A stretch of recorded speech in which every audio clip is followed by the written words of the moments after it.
رحمۃ اللہ وبرکاتہ۔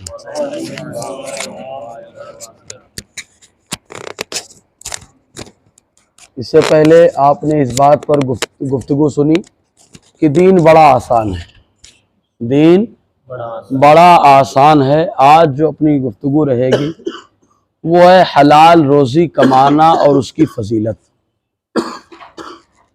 آئیے حلال روزی کمانے کے تعلق سے کیا شریعت کا حکم ہے اور کون سا پیشہ کرنا یا کون سا کاروبار کرنا انبیاء کا طریقہ ہے، صحابہ کو پسند ہے۔ بس انہی چند باتوں پر روشنی ڈالوں۔ اس سے پہلے آئیے حضور صلی اللہ علیہ وسلم کی بارگاہ میں درود و سلام کا نذرانہ پیش کریں، پڑھیں بآواز بلند صلی اللہ علیہ وآلہ صلی اللہ علیہ وسلم صلاۃ و سلام علیک یا سیدی یا رسول اللہ صلی اللہ تعالی علیہ وسلم۔ روزی یعنی کھانے کی چیز۔ اب روزی بندہ کبھی کبھی بیٹھے بیٹھے کھاتا رہتا ہے، کبھی دوڑ بھاگ کے کھاتا ہے، کبھی اچھا کھاتا ہے لقمہ اور کبھی حرام لقمہ کھا لیتا ہے۔ لیکن کھانے والا تو بولتا ہے بھائی کھانا تو کھانا ہوتا ہے، چاہے جس چیز کا کھانا ہو، محنت کا ہو، بیٹھے بیٹھے ہو، اور حلال ہو کہ حرام ہو۔ لیکن یاد رکھیں حلال لقمہ اور حرام لقمہ دونوں بدن پر اثر ڈالتے ہیں۔ جیسے کوئی گاڑی ہے، جیسے مان لیجئے ابھی اپنے سامنے بائک ہے، وہ بنی ہے اس لیے تاکہ اس کو پیٹرول سے چلایا جائے، تو اس کا لقمہ پیٹرول ہے۔ اگر کوئی پیٹرول کو ہٹا کر اس میں ڈیزل ڈال دے اور اس کو چلائے تو بظاہر ہے وہ بھی تیل یہ بھی تیل، دونوں آئل ہیں، فرق نہیں ہے۔ لیکن گاڑی کہہ دے گی کہ میری خوراک ڈیزل نہیں پیٹرول ہے، تو ڈیزل جانے کی وجہ سے گاڑی کے کچھ بھی سامان خراب ہو سکتے ہیں، ان کے اثرات ویسے مرتب ہوں گے۔ لیکن اگر پیٹرول ڈالو تو گاڑی چلتی رہے گی، کوئی ٹینشن نہیں۔ خالی سمجھانے کے لیے اللہ تبارک و تعالیٰ نے انسان کو پیدا فرمایا، تو انسان بھی ایک جو جسم ہے انسان کا، یہ بھی ایک مشین، ایک گاڑی کی طرح ہے۔ اس کو بھی چلنے کے لیے غذا چاہیے، پاور چاہیے۔ ادھر تیل کا پاور ہے تو گاڑی دوڑ رہی، ادھر کھانے کا پاور ہے تو انسان دوڑتا ہے۔ تو لیکن فرق اتنا ہے کہ اگر حلال لقمہ ہے تو حلال کاموں کی طرف دوڑتا ہے، سمجھ رہے کہ نہیں؟ حرام لقمہ ہے تو حرام کاموں کی طرف دوڑتا ہے۔ کیوں؟ لقمہ جب آدمی کے اندر گیا تو جانے کے بعد جب پیٹ میں گھلا ملا تو وہ پہلے جا کر خون میں ملا، خون سے گوشت بنا، کھال بنی، سمجھ میں آیا؟ تو اگر حرام ہے تو اب آدمی کو لے کے گئے کس طرح؟ وہ لقمہ لے کے جا رہا ہے، کہا نماز چھوڑ دو۔ حرام لقمہ تھا، آدمی کو لے کے گیا برائی کی طرف کہ چوری کرو۔ حرام لقمہ تھا تو انسان کو لے کر کے گیا کیا؟ سودی کاروبار کرو۔ حرام لقمہ تھا تو آدمی کو حرام کاموں کی طرف لے کر کے گیا۔ جیسے گندگی کی پرورش گندگی میں جاتی ہے اور اچھائی کی پرورش اچھائی میں رہتی ہے، تو گندا لقمہ آدمی کو گندگی کی طرف لے کر کے گیا۔ حلال لقمہ جیسے ہی پیٹ میں گیا، خون بنا، خون کے ساتھ ساتھ ایک نور بنا اور بدن میں وہ نور پھیلا، تو اب وہ نور اندھیرے کی طرف نہیں اجالے کی طرف دوڑا۔ کہا اجالا کہاں ملتا ہے؟ کہاں مسجد میں ملتا ہے۔ اجالا کہاں ملتا ہے؟ کہاں شریعت میں ملتا ہے۔ اجالا کہاں ملتا ہے؟ کہاں اللہ کے فرمان پہ عمل کرنے سے ملتا ہے۔ تو حلال لقمے کا اثر جب بندے کے اندر غالب آتا ہے تو اچھائیاں خود بخود بڑھنے لگتی ہیں۔ اور حلال لقمہ آدمی کو بیماری سے بچاتا ہے۔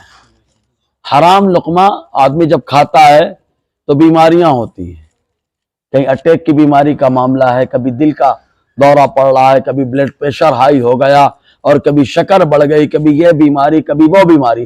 آج بیماریاں زیادہ ہیں، غور کرے وجہ کیا ہے۔ لیکن جب حلال لقمہ جاتا ہے تو بدن کو تو بڑھاتا ہے لیکن بیماریوں کو ختم کر دیتا ہے۔ کیونکہ حلال لقمہ جیسے ایک سمجھدار آدمی کم جگہ کو ایڈجسٹ کرنے کی کوشش کرتا ہے، دوسرے کو تکلیف نہیں پہنچاتا، لیکن جو آدمی نالائق ہے وہ دوسرے کو تکلیف پہنچاتا ہے۔ تو جو لقمہ ہے وہ لائق دار انسان کی طرح ہے کہ اندر جا کر دوسرے پارٹس کو تکلیف نہیں دیتا، لیکن حرام لقمہ جب جاتا ہے تو دھمال مچاتا ہے، نہ جانے کتنی بیماریاں لے کر کے آتا ہے۔ سمجھ میں آئے گی نہیں؟ تو حلال بہت اہم چیز ہے۔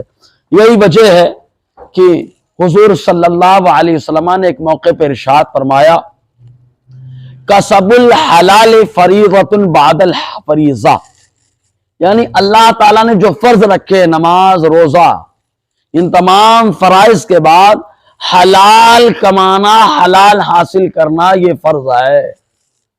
اب کتنا حلال حاصل کریں؟ تو کہا اتنا حلال کمائیں کہ خود اپنا پیٹ پال سکیں اور اپنے انڈر میں جو لوگ ہیں ان کا پیٹ پال سکیں۔ جیسے ماں باپ، بھائی بہن کبھی ہوتے ہیں کبھی نہیں ہوتے ہیں۔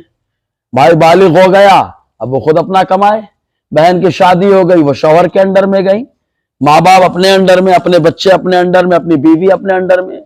تو جتنے لوگ اپنے ماتحت اپنے انڈر میں ہیں ان کا پیٹ پال سکے اتنا کمانا کیا ہے؟ فرض ہے۔ انسان بولے حضرت میں دوڑ بھاگ تو کرتا لیکن اتنا کما نہیں پاتا۔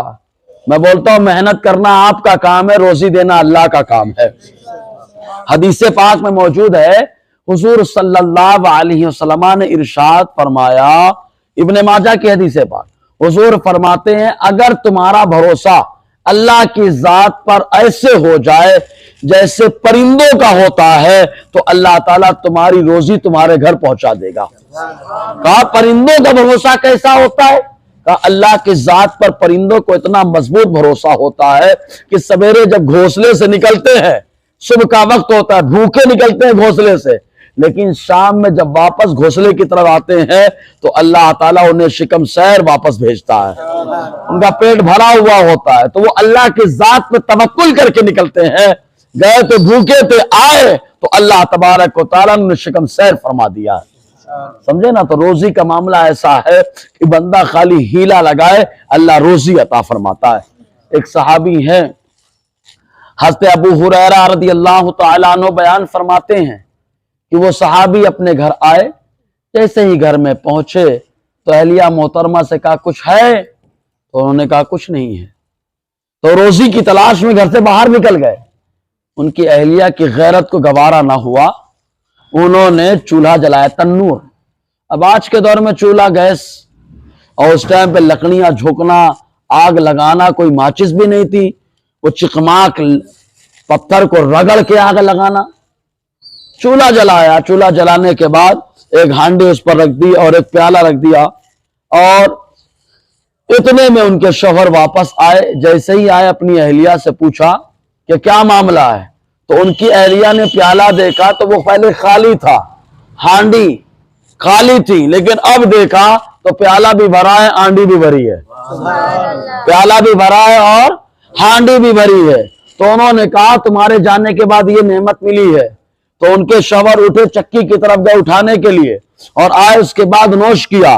یہ واقعہ حضور کی بارگاہ میں صحابہ نے بیان کیا تو اللہ کے نبی صلی اللہ علیہ وسلم نے فرمایا وہ رزق تلاش کرنے کے لیے گھر سے باہر نکلا، اللہ تعالیٰ نے اس کی روزی کا انتظام فرما دیا ہے۔ تو رزق کا تلاش کرنا ہمارے اوپر ہے، روزی دینا اللہ کے ذمہ کرم ہے۔ اور میرا مولا چاہتا ہے تو اگر خود دیکھو، ایک صحابی ہے جن کا نام عبد الرحمن ابن عوف رضی اللہ تعالیٰ، یہ عشرہ مبشرہ میں سے، عشرہ مبشرہ میں سے بہت بڑے تاجر تھے، بہت بڑے تاجر تھے، اتنے بڑے تاجر تھے جب مکہ شریف سے مدینہ پہنچے تو مکہ شریف میں جو سامان تھا سب چھوٹ گیا، لے لیا مشرکین نے۔ سمجھ میں آیا؟ مشرکین مکہ کے سب شریعوں نے لے لیا۔ جب یہ مدینہ پہنچے تو مدینے میں حضور صلی اللہ علیہ وسلم نے کوئی علاقائی جھگڑا نہ رہے اس لیے ایک رشتہ قائم کیا تھا۔ کون سا رشتہ؟ مواخات کا رشتہ، بھائی چارگی کا رشتہ، کہ مدینے والے یہ نہ کہہ گئے یہ مکہ سے آیا ہے، اور مکہ والے نے بولا یہ مدینے کا رہنے والا ہے، تو اس لیے حضور نے رشتہ قائم کیا۔ تو حضرت عبد الرحمن ابن عوف رضی اللہ تعالی عنہ کا بھائی کس کو بنایا تھا معلوم؟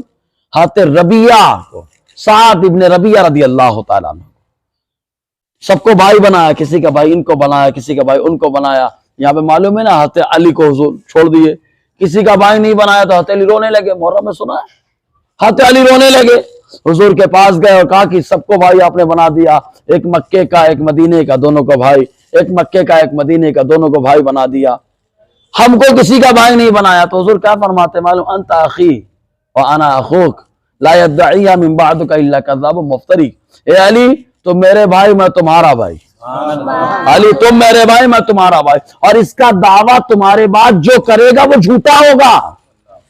تو حضرت علی کے بعد اب اگر کوئی نبی کو بھائی کہے تو وہ جھوٹا ہے، یہ فتویٰ ہمارے نبی نے عطا فرمایا ہے۔ سمجھ میں آیا نا؟ تو بھائی کہنے کا حق کسی کو نہیں ہے، نہ بڑا بھائی نہ چھوٹا بھائی، کوئی مجلا بھائی، کچھ نہیں کہہ سکتے، کیونکہ یہ حق خالی حضرت علی کو حضور نے عطا فرمایا تھا۔ تو حضرت عبد الرحمن ابن عوف رضی اللہ تعالیٰ عنہ کے جو بھائی بنائے گئے تھے مدینے کے رہنے والے، سعد ابن ربیعہ رضی اللہ تعالیٰ، بڑے پیسے والے تھے۔ تو انہوں نے کیا کیا؟ انہوں نے اپنا مال، اپنا کاروبار آدھا آدھا کر لیا، گھر آدھا کر دیا۔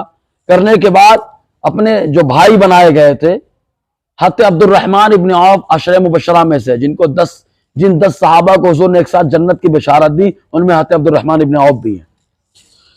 تو ان کو بلایا اور کہا کہ آدھا مال آپ رکھیے، آدھا رکھ لیجئے آپ۔ تو انہوں نے صاف منع کر دیا، رہنے دیجئے، یہ بتائیے کہ بازار کہاں ہے؟ تو انہوں نے ایک بازار ہے قینقاع کا، اس بازار کا راستہ بتایا کہ یہ اس طرف سے جائیے۔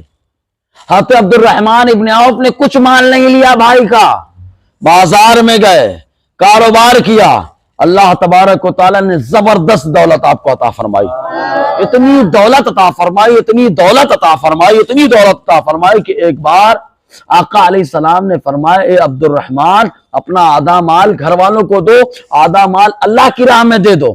تو حضرت عبد الرحمن ابن عوف نے آدھا مال اللہ کی راہ میں دیا، آدھا گھر والوں کے حوالے کر دیا۔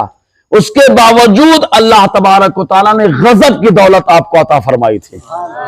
بتانا مقصد یہ کہ انہوں نے بھائی کا مال نہیں لیا، اللہ پہ بھروسہ کر کے بازار گئے، اپنی محنت سے بازار میں کاروبار کیا، اور اللہ تبارک و تعالیٰ نے ترقی عطا فرما دی ہے۔ اسی لیے حضور صلی اللہ علیہ وسلم نے فرمایا انسان بہت سارے کھانے کھاتا ہے، بچہ چھوٹا ہے تو باپ کی کمائی کا کھاتا ہے، بھائی کی کمائی کا کھاتا ہے، بڑا ہو جاتا ہے تو دوسرے کبھی دوست کی کمائی، کبھی اس کی کمائی کھا لیتا ہے، سب آدمی ایک دوسرے کی، لیکن سب سے افضل نوالا کون سا ہوتا ہے؟ سب سے افضل لقمہ کون سا ہوتا ہے؟ تو میرے نبی صلی اللہ علیہ وسلم نے فرمایا جو بندہ اپنے ہاتھ سے کما کر کے کھاتا ہے وہ لقمہ اللہ کو سب سے زیادہ پسند آتا ہے، اپنے ہاتھ سے کمایا وہ لقمہ۔ حضور نے فرمایا اسی لیے اللہ کے نبی حضرت نوح علیہ السلام یہ اپنے ہاتھ سے کام کرتے تھے اور اپنے ہاتھ کی کمائی تناول فرمایا کرتے تھے۔ اور ایک چیز اور بتا دیں، اگرچہ انبیاء کرام کے اندر اللہ نے کمال رکھا، وہ چاہیں تو زمین سے اللہ تعالیٰ کھانا پیدا فرمائے، وہ چاہیں تو آسمان سے اللہ تعالیٰ کھانا اتار دے، جیسا کہ حضرت عیسیٰ علیہ السلام کے ساتھ ہوا بھی۔ کہتے عیسیٰ کے ساتھ جو رہتے تھے حواری، وہ کہتے تھے ہم کو کھانا چاہیے، خالی دین کا کام کرتے تھے۔ تو حضرت عیسیٰ علیہ السلام کبھی ہاتھ مارتے زمین پر تو اللہ تعالیٰ گرم گرم روٹیاں پیدا فرما دیتا، کبھی دعا کرتے اللہم انزل علینا مائدۃ من السماء، اللہ آسمان سے دسترخوان اتار دے، تو آسمان سے دسترخوان سجا ہوا چلا آ رہا ہے نا۔ اس کے باوجود حضرت عیسیٰ علیہ السلام نے کام کیا، کون سا کام؟ کپڑا رنگنے کا کام کیا تھا، زور سے یار۔ تو کپڑا رنگنا، اپنے کپڑا رنگنے کا کام کرنا یہ حضرت عیسیٰ کی سنت ہے۔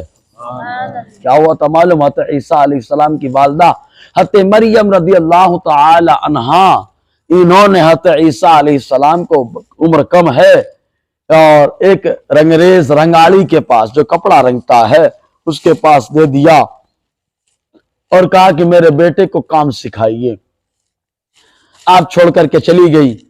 رنگالی اور رنگریز جو تھا اس نے کپڑے میں نشان لگایا، ہر کپڑے میں الگ الگ نشان لگایا اور کہا کہ یہ کلر میں یہ کلر، جو نشان ہے ویسے کلر کرتے رہنا۔ حضرت عیسیٰ علیہ السلام کو بتایا اور وہ مالک چلا گیا وہاں سے۔ اچھا دوسرے کے یہاں کام کر رہے ہیں نا، نبی ہو کر کے کام کر رہے ہیں، پیدائشی نبی ہیں جو اپنی نبوت کا اعلان کر چکے ہیں بچپن میں، سمجھے نا، نبی ہو کر دوسرے کے یہاں کام کر رہے ہیں۔ ہمارے یہاں اگر دوسرے بولے دوسرے کے یہاں کام کرتا ہے، ارے تو کیا ہوا بابا، حلال کمائی کماتے ہیں، یہ دوسرے کے یہاں کام کر کے حلال کمائی کمانا یہ بھی تو پیغمبروں کی سنت ہے۔ حضرت عیسیٰ نے دوسرے کے یہاں کام کیا، ہمارے نبی نے خود دوسرے کے یہاں کام کیا ہے، ابھی آ رہا ہوں اس پہ۔ تو لوگ دوسرے کے یہاں بولے ان کے یہاں نوکری کرتا ہے. ارے حلال کماتے نا, حلال کمانے سے بہتر اور کیا کام ہو سکتا ہے؟ کم سے کم حرام لقمہ تو نہیں جاتا, حلال جاتا ہے. تو حضرت عیسیٰ علیہ السلام کے حوالے کیا اور چلا گیا. وہ شام میں آیا تو حضرت عیسیٰ نے کیا کیا تھا معلوم؟ پورے دن میں سارے کپڑے کو اٹھایا اور ایک ہی برتن میں ڈال دیا, سب ایک کلر کا ہو گیا. جب اس کا حضرت عیسیٰ علیہ السلام کا مالک آیا تو آنے کے بعد کہتا یہ کیا کیا تم نے؟ سب کھڑبڑ شڑبڑ کر دیا.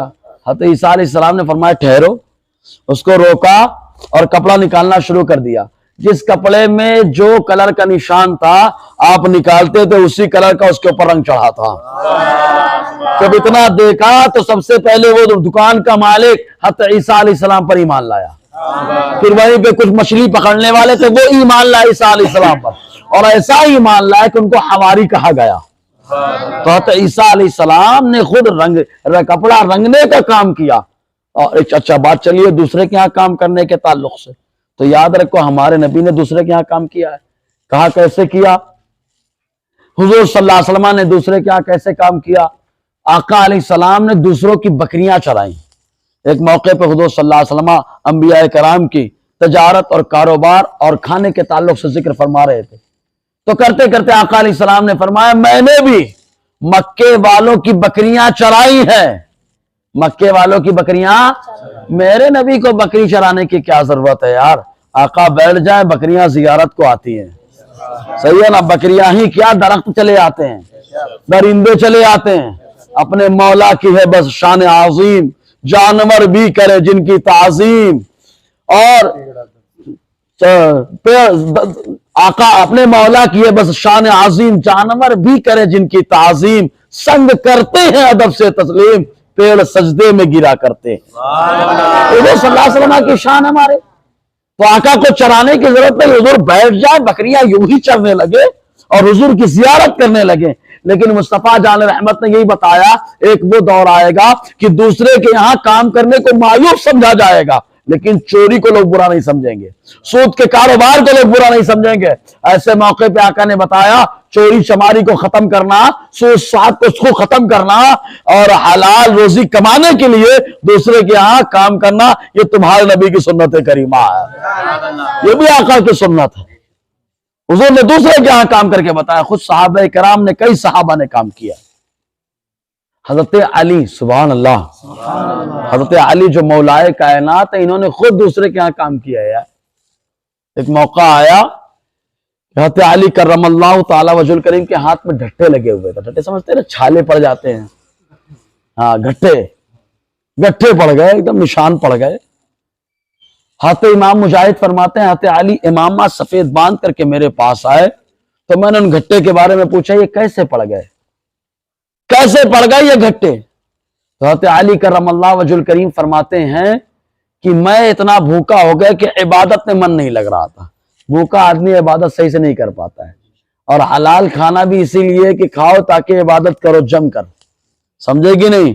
اور ایسا کھانا کھا کر کے نماز چھوٹ جائے, ایسا کھانا کھا کر کے جس سے عبادت سے دور ہو جائے, وہ کھانا غور کرنے والا ہے کہ کھانا کیسا ہے جو نماز سے دور کر رہا ہے. ٹھیک ہے, تو حضرت علی کرم اللہ وجہ الکریم بیان فرماتے ہیں مجھے بھوک کا احساس ہوا تو میں کام کرنے کے لیے نکلا, کام کی تلاش میں نکلا کہ کوئی کام دے دے, کام کر لوں, حلال روزی کماؤں پھر کھایا جائے. میں نے دیکھا ایک عورت تھی, وہ عورت اس نے مٹی جمع کر رکھی تھی. یہ کام ہوتا نا گونڈی مستری کا کام, تو مٹی بھی ملاتے ہیں, مسالہ بھی ملاتے ہیں. تو وہ عورت مٹی میں پانی ملا رہی تھی لیکن ملا نہیں پا رہی تھی. حضرت علی کرم اللہ وجہ الکریم نے کہا اگر آپ مجھے ملانے کا موقع دے دو کچھ مزدوری کے طور پر تو میں یہ کام کر دوں گا. اس خاتون نے کہا ٹھیک ہے, کنویں سے پانی نکالیے, ملائیے, ہر ڈول کے بدلے ایک کھجور, ہر ڈول کے بدلے کتنی کھجور ہیں؟ ایک کھجور. حضرت علی شرمائے نہیں ہمارے نوجوانوں کی طرح کہ شرمانے لگے دوسرے کیا کام کرے, نہ حلال کما رہے, حلال کمانے میں کیا شرمانا. حضرت علی نے ڈول نکالنا شروع کر دیا, 16 ڈول نکالے اور مٹی ملا دیا. اس عورت نے حضرت علی کو 16 کھجوریں دی. مزدوری میں 16 کھجوریں حضرت علی کرم اللہ وجہ الکریم کو جب ملی تو وہ کھجوریں لے کر کے حضرت علی کرم اللہ وجہ الکریم آقا کی بارگاہ میں آئے. اور آنے کے بعد حضور صلی اللہ علیہ وسلم کی بارگاہ میں عرض کیا اور کہا سرکار میں نے اپنی محنت سے کمایا ہے۔ آقا نے فرمایا علی تم بھی کھاؤ مجھے بھی کھلاؤ، تم بھی کھاؤ مجھے بھی کھلاؤ۔ ذرا غور کریے آپ کہ محنت کی کمائی کو آقا علیہ السلام نے اتنا پسند فرمایا کہ علی تم بھی کھاؤ مجھے بھی کھلاؤ۔ حضرت علی کرم اللہ وجہ الکریم ایک بار ایسے اتفاق پڑا، ہاتھ میں چونکہ گھٹے پڑے ہوئے تھے، محنت بہت کرتے تھے حضرت علی، معلوم کیا ہوا دوسرے کے ہاں کام کرنے میں کوئی شرم ہے؟ ارے یہ حضرت علی ہیں جن کو حضور نے جنت ہوئی ہونے کی بشارت فرمائی ہے، یہ علی ہے شیر مرداں ہیں، اور خود ہمارا نبی امام الانبیاء ہو کر کے کام کیا، صحیح ہے نا۔ اور ایک چیز اور بتا دیں، یہ عبد الرحمن ابن عوف کی جو بات چلی تھی، جو مکے میں سے چھوٹ گیا تھا، مدینے میں آ کے بازار میں اپنے دم پہ کھڑے ہوئے، معلوم ایک موقع پہ حضور نے کیا تعریف کی؟ حضور نے فرمایا جنت میں مالداروں میں جو سب سے پہلے داخل ہوگا وہ میرا عبد الرحمن ابن عوف ہوگا۔ یعنی اتنی حلال کمائی ہوا، ذرا بھی سپورٹ نہیں لیا اپنے بھائی کا جن کو حضور نے بھائی بنایا تھا، اپنے دم پہ کھڑے ہوئے تو حضور نے فرمایا جنت میں سب سے پہلے میرا عبد الرحمن داخل ہوگا، عبد الرحمن ابن عوف رضی اللہ تعالیٰ۔ یہ اچھا ہے، جنت میں سب سے پہلے آپ کہیں گے تو ہم کہیں گے چند صورتیں بنتی ہیں اس کی۔ سب سے پہلے خود آقا علیہ السلام نے فرمایا جنت کا دروازہ میں کھلواؤں گا، اور ایک روایت میں کیا جنت میں حضور نے فرمایا بلال جائیں گے، تو اور ایک روایت میں یہ کہ عبد الرحمن ابن عوف جائیں گے، تو اسے تطبیق دی جاتی ہے، خادم کی حیثیت سے بلال پہلے ہوں گے، بادشاہ کی حیثیت سے میرا نبی پہلے ہوگا، اور مالداروں میں سب سے پہلے عبد الرحمن ابن عوف داخل ہو رہے ہوں گے، اور تمام امتوں کے اعتبار سے میرے نبی نے فرمایا جب تک میری امت جنت میں نہیں جائے گی کسی اور کی امت جنت میں نہیں جائے گی۔ اعلیٰ حضرت اسی لیے فرماتے ہیں جائیں نہ جب تک غلام، خلد ہے سب پر حرام، ملک تو ہے آپ کا تم پہ کروڑوں درود۔ سمجھے کہ نہیں؟ تو یہ حلال کمائی کی آقا علیہ السلام نے تعریف فرمائی، تو حضرت علی کھجور لے کر کے آئے، حلال کمائی لے کر کے آئے، حضور صلی اللہ علیہ وسلم نے اس کا تناول فرمایا۔ ایک موقع اور آیا ایسے ہی، کھیتی باڑی، کاشتکاری، ستکری کا کام کرنا، کھیتی باڑی کا کام کرنا بڑی محنت کا کام ہوتا ہے، جو کرتے ہیں وہ جانتے ہیں۔ تو حضور صلی اللہ علیہ وسلم کے بڑے چہیتے حضرت علی کرم اللہ وجہ الکریم ایک بار کیا ہوا، آپ نکلے اور نکلنے کے بعد ایک باغ میں تشریف لے گئے، وہاں کیا دیکھتے ہیں ایک یہودی اپنے کھیت میں پانی لگا رہا، سیراب کر رہا ہے اپنے کھیت کو، کھجوروں کا باغ تھا، وہ سیراب کر رہا ہے۔ حضرت علی کرم اللہ وجہ الکریم نے فرمایا اگر مجھے اپنے یہاں کام کرنے کو دے دو مزدوری مقرر کر کے، تو تم جو کھیت میں سچائی کر رہے باغ میں پانی میں لگا دوں گا، میں پہنچا دوں گا۔ اس یہودی نے جب دیکھا اوپر سے نیچے تک دیکھنے کے بعد کہا ٹھیک ہے آپ کو چند کھجوریں دوں گا۔ حضرت علی نے فرمایا تم کتنی بھی دو، حلال دو، بس کام دے دو۔ اس نے کہا ٹھیک ہے۔ حضرت علی نے پورے باغ میں پانی پہنچایا اور کام سے فارغ ہوئے تو اس نے کئی کھجوریں آپ کے ہاتھ میں رکھی۔ حضرت علی شکر ادا کرتے ہوئے سرکار کی بارگاہ میں آئے، آقا علیہ السلام نے فرمایا علی تمہاری کھجوریں تم بھی کھاؤ مجھے بھی کھلاؤ۔ ایسے کئی ایسے موقع آئے کہ حضرت علی نے محنت کی، آقا علیہ السلام نے جو ہے اسے پسند فرمایا، اسے نوش فرمایا۔ اچھا یہاں پہ دو باتیں معلوم ہیں۔ پہلی بات، بیٹا حلال کما کے لائے تو جو سرپرست ہے، ابا ہو چاہے بڑا بھائی ہو، حلال کمائی کھائے بھی اور ساتھ میں تعریف بھی کرے، ہے نا، اور اسی لیے حضور نے تعریف کی۔ اور حرام کما کے لائے تو فلاق سے واپس کروائے، فلاق سے واپس کروائے، اسی لیے آقا علیہ السلام نے حلال کی تعریف فرمائی ہے۔ اچھا ایک چیز اور بتا دیں، حلال کمانے میں کچھ گناہ ایسے ہوتے ہیں جو گناہ توبہ سے بھی معاف نہیں ہوتے، جو گناہ کس سے؟ توبہ سے بھی معاف نہیں ہوتے ہیں۔ لیکن جب بندہ حلال کمانے کے لیے نکلتا ہے، پریشانی آتی ہے، ٹھوکر کھاتا ہے، پریشان کیا جاتا ہے، تو حضور نے فرمایا یہ ساری پریشانیوں کی ذریعے سے اللہ تعالیٰ اس کے ان گناہوں کو بھی معاف فرما دیتا ہے۔ اسی لیے حلال روزی کی برکت ہے کہ سارے گناہ معاف ہو جاتے ہیں اس سے، ساری خطائیں ختم ہو جاتی ہیں اس سے، ایسے گناہ معاف ہو جاتے ہیں جو توبہ سے بھی معاف نہیں ہوتے۔ اس لیے پیارے حلال روزی کی قدر کرنا ہمارا کام ہے۔ اب آتی ہے اسی پر دوسرے کے ہاں کام کرنے پر دو چار مثالیں اور دینا چاہوں گا۔ ایک بات سبحان اللہ بول دیجئے۔ ہم لوگ دوسرے کے یہاں کام کرنے کو بڑا مایوس سمجھتے ہیں. اولاً تو ہمارے نبی نے کیا, دوسرے کے ہاتھ علی نے بھی کیا.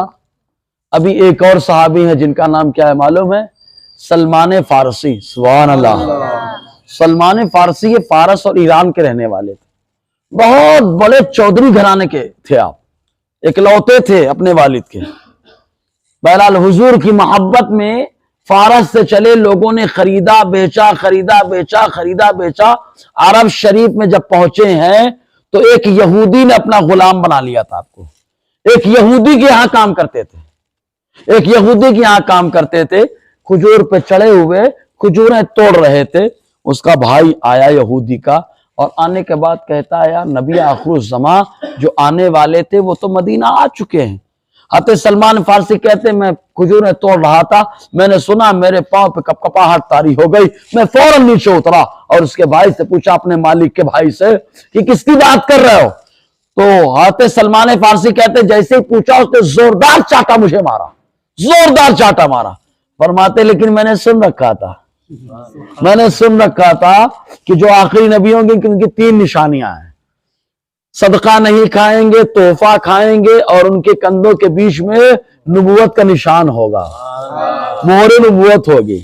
میں نے سن رکھا تھا. حضرت سلمان فارسی کہتے ہیں میں کام اسی یہودی کے یہاں کرتا تھا, جو مزدوری میں مجھے کچھ ملتا تھا میں کھجوریں لے کے آقا کی بارگاہ میں پہنچا, اور جیسے ہی پیش کیا کہا یہ صدقے کی کھجوریں ہیں. حضور نے صحابہ سے کہا کھا لو, خود نہیں کھایا. سلمان فارسی کہتے میں خوش ہو گیا کہ ایک نشانی پرفیکٹ ثابت ہو گئی ہے کہ صدقہ نہیں کھاتے ہیں, تو نہیں کھایا انہوں نے صدقہ.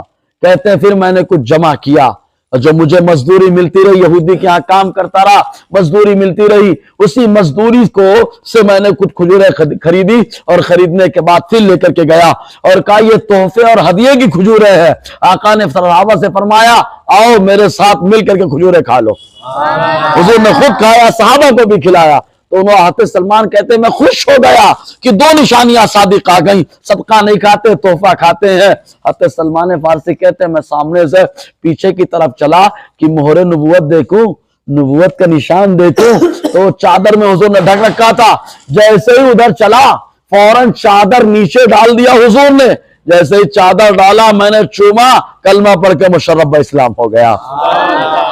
حضرت سلمان فارسی نے بھی دوسرے کے یہاں کام کیا, یہودی کے یہاں کام کیا, حلال روزی کمانے کے لیے کام کیا. تو معلوم یہ ہوا حلال روزی کے کمانے کے لیے دوسرے کے یہاں کام کرنا یہ شرمندگی کا کام نہیں ہے, یہ تو صحابہ مصطفیٰ کی سنت ہے.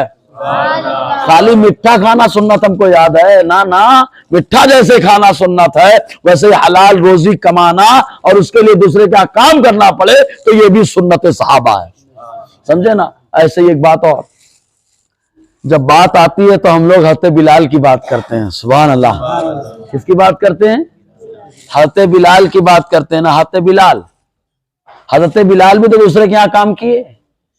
لیکن یہاں ایک نقطہ دینا چاہوں گا, آدمی ہم لوگ دوسرے کے یہاں, میری طرف توجہ رکھیں آپ, درود پاک پڑھ لیجئے فی الصلاۃ صلی اللہ علیہ وسلم, صلاۃ و سلام علیک یا سیدی یا رسول اللہ صلی اللہ تعالی علیہ وسلم.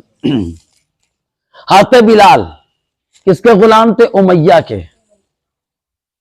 اور امیہ بڑا نالائق, بہت پریشان کرتا تھا حضرت بلال کو, اس کے ہاں کام کرتے. اچھا سلمان فارسی کی بات تو ایک رہ گئی, ان کے ہاں کام کرتے تھے کس کا؟ یہودی کے ہاں کام کرتے تھے, حلال روزی کماتے تھے. جب ایمان لائے تو حضور نے فرمایا سلمان یہودی سے چھٹکارا پانے کا کوئی طریقہ اپنائیے, مطلب اس کی غلامی چھوڑ دیجئے. تو کہا حضور کیا کروں؟ تو کہا اس سے پوچھئے کیا کہتا ہے. تو جا کر کے آپ نے پوچھا اس سے یہودی سے کیا کرنا, کیسے چھوڑے گا.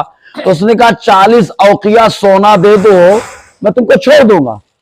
حضور صلی اللہ علیہ وسلم سے آ کر کے حضرت سلمان فارسی نے بتایا کہ 40 اوقیہ سونا اور اس کے ساتھ ساتھ تقریباً 100 کھجور کے جھاڑ لگانے تھے. یہ شرط لگائی.